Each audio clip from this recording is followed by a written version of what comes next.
સુરતના સૈયદપુરા વરિયાવી બજારમાં શ્રીજીની સ્થાપના કરવામાં આવી છે। જોકે મોડી રાત્રે કેટલાક વિદ્યાર્થીઓ દ્વારા પથ્થરમારો કરવામાં આવતા અને વાહનોમાં આગ ચાંપી તોડફોડ કરતા વાતાવરણ તંગદિલ બન્યું હતું। આ મામલે લોકો દ્વારા ઘટનાની પોલીસને જાણ કરવામાં આવતા જ પોલીસના ધાડા ઉતારવામાં આવ્યા હતા। લોકો બેકાબુ બનતા પોલીસે ટીયર ગેસના સેલ છોડ્યા હતા। ગૃહ રાજ્યમંત્રી હર્ષ સંઘવીએ ટ્વીટ કરીને જણાવ્યું છે કે પથ્થરમારામાં અત્યાર સુધીમાં 27 લોકોની અટકાયત કરવામાં આવી છે। હાલ ઘટના સ્થળે શાંતિપૂર્ણ માહોલ છે તેમજ પોલીસનો ચુસ્ત બંદોબસ્ત ગોઠવી દેવામાં આવ્યો છે। ગૃહ રાજ્યમંત્રી હર્ષ સંઘવીએ મોડી રાત્રે જણાવ્યું હતું કે સૂરજની પહેલી કિરણ નીકળે તે પહેલા તમામ આરોપીઓને ઝડપી લેવામાં આવશે। શહેર પોલીસ દ્વારા સતત કોમ્બિંગ કરવામાં આવી રહ્યું છે। ગુજરાતની શાંતિ ભંગ કરવાનો કોઈ પણ પ્રયાસ કરશે તો તેને ચલાવી લેવાશે નહીં। કેટલાક વ્યક્તિઓ દ્વારા તાળું મારવામાં આવ્યું હતું, પરંતુ તે તાળું તોડીને પણ પોલીસે ઘરમાંથી બહાર નીકાળ્યા હતા। હું સ્પષ્ટ કહું છું કે ગમે તેવા તાળા મારશો તો પણ તોડીને અમે બહાર કાઢીશું। પથ્થરબાજો ઉપર સખ્તાઈપૂર્વક પગલાં લઈશું। આજના ગાંધીનગરના મેં તમામ કાર્યક્રમો રદ કરી નાખ્યા છે। હું આજે આખો દિવસ સુરતમાં જ રહેવાનો છું। બપોર બાદ આ સમગ્ર મામલો હું પત્રકાર પરિષદ સંબોધીને તમામ પ્રકારની વિગત આપીશ। કોનો ઉપયોગ કરવામાં આવ્યો છે, જે લોકોએ પથ્થર ફેંક્યા છે, જેમણે પથ્થર ફેંકવા માટે ઉશ્કેર્યા છે, એ તમામ લોકો સામે પગલાં ભરીશું। આ ઘટનામાં લોકો દ્વારા કેટલાક વાહનોમાં તોડફોડ કરવાની ઘટના પણ બની હતી, જેમાં 2 રિક્ષા અને 3 બાઇકમાં તોડફોડ કરવાની ઘટના સામે આવી છે। અસામાજિક તત્વોએ ઘટના સ્થળે અનેક વાહનોને આગ ચાંપી દીધી હતી। આ ઘટનામાં પોલીસ કમિશનર અનુપમસિંહ ગેહલોત સહિત તમામ પોલીસ અધિકારીઓ ઘટના સ્થળે પહોંચ્યા હતા। આ મામલે સ્થાનિક ધારાસભ્ય કાંતિ બલટ દ્વારા લોકોને સમજાવવાનો પ્રયાસ કરવામાં આવ્યો હતો, જોકે તેમને પણ ધક્કે ચડાવવામાં આવ્યા હતા। કેટલાક લોકોને ઈજા થયાનું જાણવા મળ્યું છે। પોલીસ કમિશનર અનુપમસિંહ ગેહલોતે જણાવ્યું હતું કે અત્યાર સુધીમાં 27 લોકોની અટકાયત કરવામાં આવી છે। 3 ગુના દાખલ કરવામાં આવ્યા છે, જેમાં એક મૂર્તિ ઉપર પથ્થર મારવાનો, બીજો ઘટના સ્થળ ઉપર પથ્થર મારવાનો અને કતારગામ વિસ્તારમાં વાહન સળગાવવાનો, આમ કુલ અત્યાર સુધીમાં 3 ગુના નોંધવામાં આવ્યા છે। હજી પણ અલગ અલગ બાબતોની પ્રક્રિયા ચાલી રહી છે। શાંતિ સમિતિની બેઠક કરવાના છીએ, જેમાં આ પ્રકારની ઘટના થઈ તેના માટે ખાસ કહેવામાં આવશે કે જે લોકો શાંતિનો ભંગ કરવાનો પ્રયાસ કરી રહ્યા છે તેમને અમે છોડીશું નહીં। સુરત શહેરના સૈયદપુરા વિસ્તારમાં વર્ષો વર્ષથી જ્યાં ગણપતિજીની સ્થાપના કરવામાં આવે છે ત્યાં આજે 5 લોકો દ્વારા અમારી આસ્થા એવા શ્રી ગણેશજીની મૂર્તિ પર પથ્થર મારો કર્યો અને આ તમામ પથ્થરમારા કરનાર લોકોને સુરત પોલીસ દ્વારા ગણતરીની મિનિટોમાં જ પકડી લેવામાં આવ્યા છે। 5 પથ્થરમારા કરનાર લોકો અને 20 બીજા તિખલખોરોને બી પકડવામાં આવ્યા છે। ગુજરાતની શાંતિ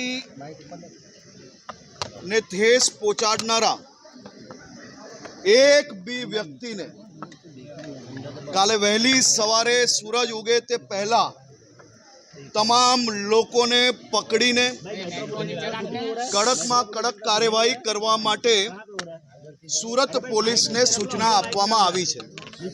મારી તમામ લોકોને ખાસ વિનંતી છે, કોઈ બી પ્રકારના વોટ્સએપના મેસેજોમાં કે કોઈ બી પ્રકારની ખોટી વાતોમાં આવતા નહીં। જે કોઈ લોકોએ આ ગુનો કર્યો છે તે તમામ લોકો પર પોલીસ દ્વારા કડક કાયદાકીય કાર્યવાહી કરવાની એ જ વખતે શરૂઆત કરી લીધી હતી। હમણાં મોડી રાત્રે બી આ કોમ્બિંગ ચાલુ છે। કાલે વહેલી સવારે સૂરજની પહેલી કિરણ જ્યારે સુરત શહેર પર પડશે તે પહેલા આ તમામ લોકોને પકડી લેવા માટે સુરત પોલીસે સંકલ્પ લીધો છે।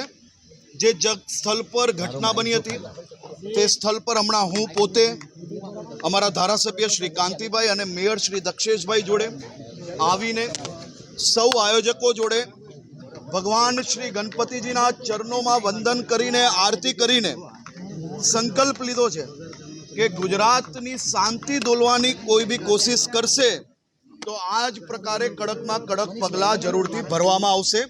આપ સૌ લોકો સંપૂર્ણ શાંતિ જાળવી વિશ્વાસ રાખજો। વહેલી સવારે સૂરજની પહેલી કિરણે આ તમામ લોકો પોલીસના હવાલે જેલના હવાલે બંધ થાય તે પ્રકારની વ્યવસ્થાઓ કરવામાં આવી છે। હું હાલની સ્થિતિએ આ બધી જ ડિટેલ્ડ માહિતી આપને કાલે આપીશ। હમણાં મારી જવાબદારી રૂપે જ્યારે તપાસ ચાલુ હોય, કોમ્બિંગ ચાલુ હોય, ત્યારે આ રાજ્યના ગૃહમંત્રી તરીકે આ વ્યવસ્થાના એક ભાગ તરીકે કોઈ બી પ્રકારના સ્ટેટમેન્ટ આપવા હમણાં એ યોગ્ય નથી। કાલે બપોરે હું આ વિષય પર ડિટેલ ચર્ચા કરીશ। કાલે મેં મારી ગાંધીનગરનો પ્રવાસ કેન્સલ કરેલો છે। આખો દિવસ હું સુરતમાં છું અને આ બાબતની આપણે ડિટેલ ચર્ચા કરશો। પરંતુ હું આપને વિશ્વાસ અપાવું છું, હું આખી રાત જાગેલો છું, અહીંયાથી પોલીસ ચોકી જવાનો છું, આ ગણપતિજીના ચરણોમાં જ બેઠો છું, બધાને જ ન્યાય અપાવીને જ જપીશ। સર કાલે બી હુમલો થયો હતો, કાલે પણ હુમલો કરવામાં આવ્યો હતો સર। લોકો સંતાયા હતા, 4 પોલીસે ઘરનો દરવાજો તોડીને તમામ લોકોને બહાર કાઢ્યા। આ તાલા તો લોખંડના બનેલા છે। ગમે તેટલા મજબૂત તાલા બાંધશો તો બી તાલા તોડી તોડીને એક એકને નીકાળીને પકડશો। તાલા મારવાથી કોઈ બચી નથી જતું, પથ્થર મારવાની હિંમત નહીં કરવી।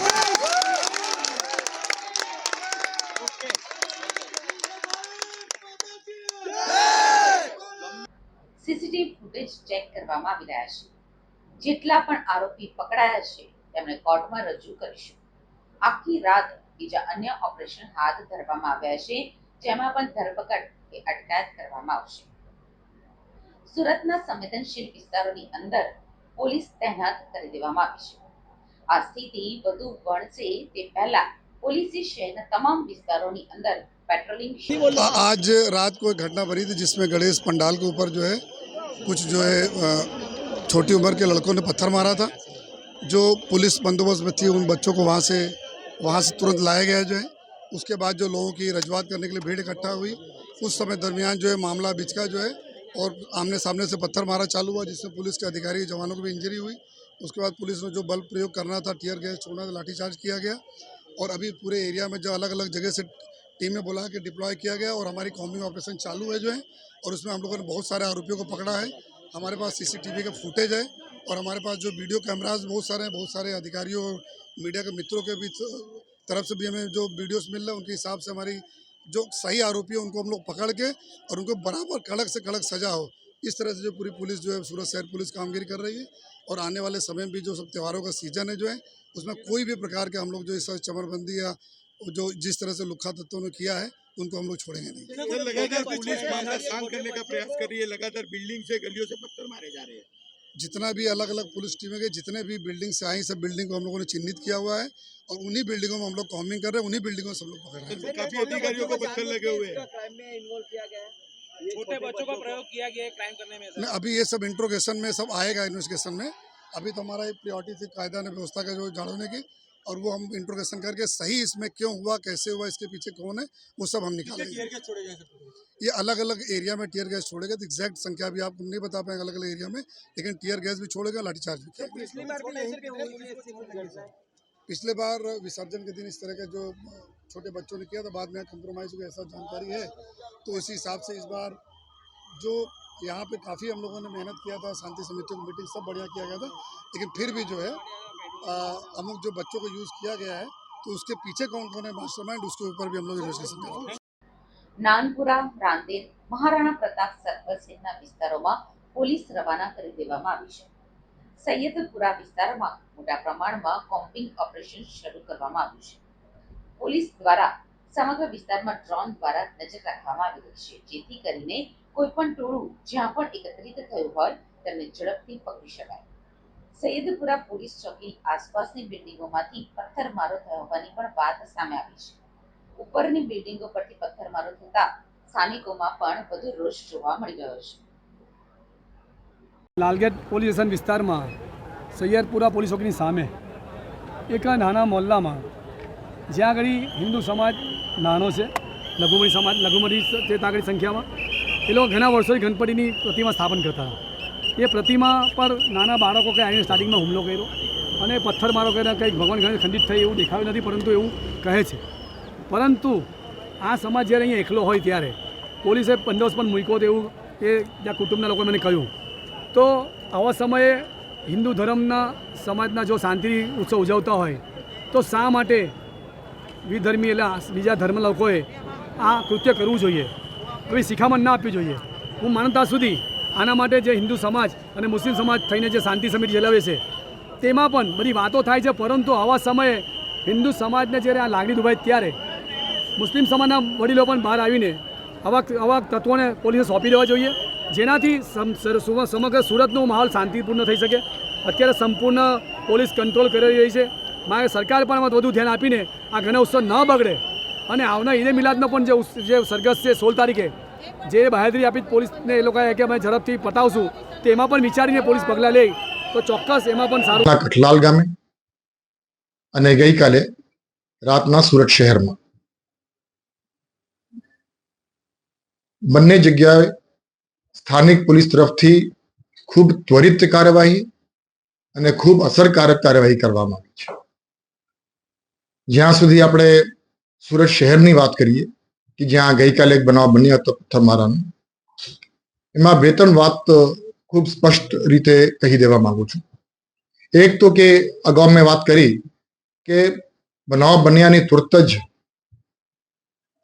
સિનિયર અધિકારીઓ પોલીસ કમિશનરથી માંડીને તમામ સુરત શહેરના અધિકારીઓ અને કર્મચારીઓ ઘટના સ્થળે તુરત જ પહોંચી ગયા હતા અને ત્યાં પહોંચ્યા પછી આખી જે ઘટનાક્રમ હતી એ સમજીને યોગ્ય કાર્યવાહી કરવા માટેની તુરંત કાર્યવાહી ચાલુ કરવામાં આવી છે અને ખૂબ અસરકારક રીતે સુરત શહેર પોલીસ દ્વારા એ કાર્યવાહી થઈ છે.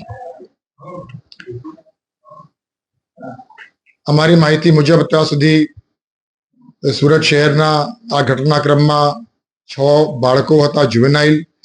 એ લોકોની વિરુદ્ધમાં પણ કાયદાની દૃષ્ટિએ જે કંઈ કાર્યવાહી કરવાની થતી હોય છે જુવેનાઇલ્સની વિરુદ્ધમાં એ કાર્યવાહી પણ થઈ રહી છે.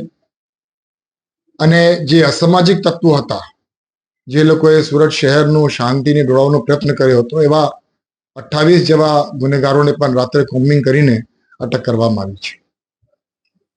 ગુજરાત પોલીસના વડા તરીકે હું એક વાત ઉપર ખાસ ભાર મૂકવા માંગુ છું કે ગુજરાત એક શાંતિપ્રિય રાજ્ય છે